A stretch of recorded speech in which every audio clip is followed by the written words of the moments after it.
Welcome to the latest news today. LeBron James on future with Cavaliers. No idea at this point.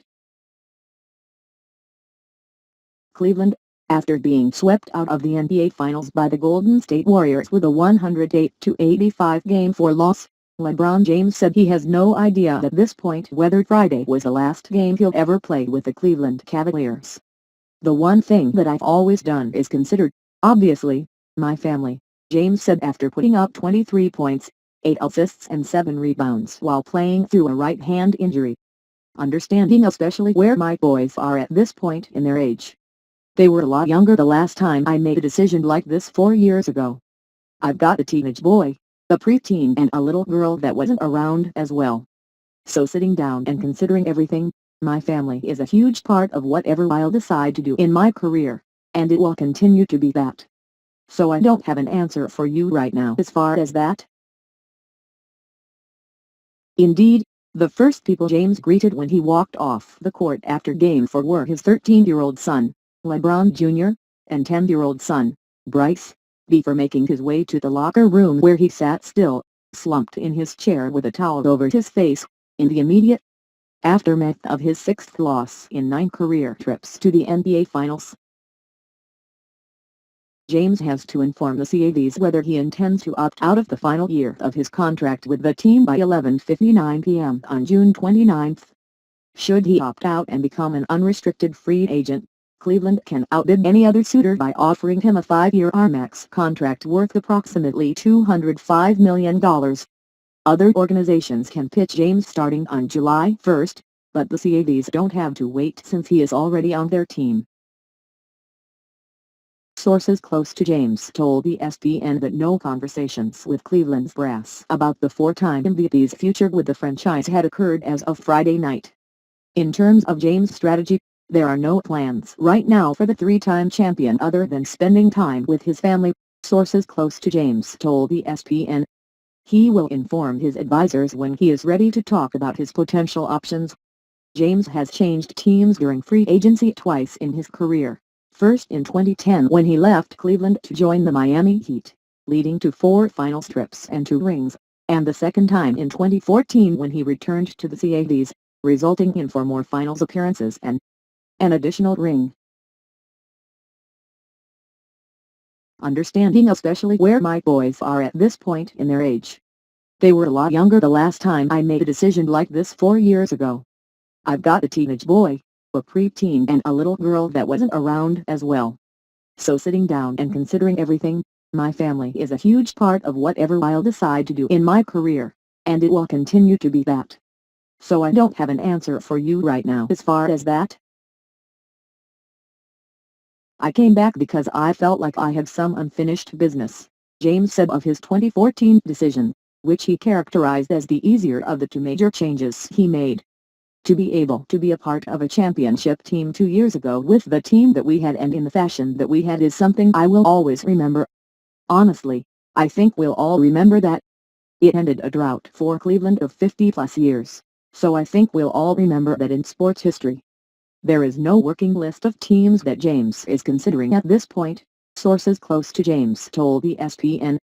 In fact, his agent, Rich Paul, purposely delayed having that conversation until after the season was over as to not take any focus off the Cavs' quest for a championship.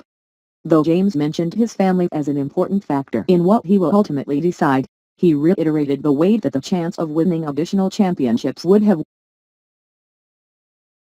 "For me, I still have so much to give to the game," James said. "When you have a goal and you're able to accomplish the goal, it actually, for me personally, it made me even more hungry to continue to try to win championships, and I still want to be in championship mode. I think I've shown this year why I will still continue to be in championship mode." In James' 15th season, he played all 82 games for the first time in his career and averaged 27.5 points, his most since 2009-10. Tied a career high with 8.6 rebounds per game and set a career high with 9.1 assists per game while shooting 54.2% from the field. He followed it up in the playoffs by averaging 34 points, 9.1 rebounds and 9 assists while shooting 53.9%. James shared what his priorities were when he relocated for the first time from Cleveland to Miami. "I made the move in 2010 to be able to play with talented players, cerebral players that you could see things that happened before they happened on the floor, and your teammate can do the same throughout the course of a season, throughout the course of a game, throughout the course of a playoffs, throughout the course of a finals," James said, echoing his message from Thursday's media session when he praised the Warriors' basketball IQ as much as their sheer talent. "When you feel like you're really good at your craft, I think it's always great to be able to be around other great minds as well, and other great ball players, in my instance, and other great I think, studies of the game itself. That's never changed. Even when I came here in 14, I wanted to try to surround myself and surround this franchise with great minds and guys that actually think outside the box of the game and not just go out and play it." Cavs coach Tyronn Lue said, "I hope he stays," when asked about James' future, adding, "After a game like that, I'm not in any position to talk about that. I just appreciate what he's done for us this season. That's all I can really speak about." Cleveland forward Kevin Love also lobbied for James to be in Cleveland. "Obviously, I'd love to play with LeBron the rest of my career, but that will be a choice that he makes," Love said. James said at this stage of his career it is uncomfortable to start a team from scratch, which could be the scenario he finds himself at training camp next fall. Then again, James basically had an entirely new team to figure out after the Cavs overhauled their roster in February, and he managed to make it back to the finals. "Being a part of the start fresh mode is something that you definitely don't want to be a part of," James added. "It has its pros and it definitely has its cons." Much like James carried the Cavs with 8 40-plus point games during the 2018 playoffs, setting the record for most 40-point games in a single postseason, he said that for as much input he would seek in the coming weeks, the decision would be his alone to make. "When I decide what I'm going to do with my future, my family and the folks that have been with me for the last, 20 years, pretty much, will have a say-so," James said. "Then it ultimately will come down to me, and so we'll see what happens." Thank you for watching our video. Click the subscribe button to view our latest news.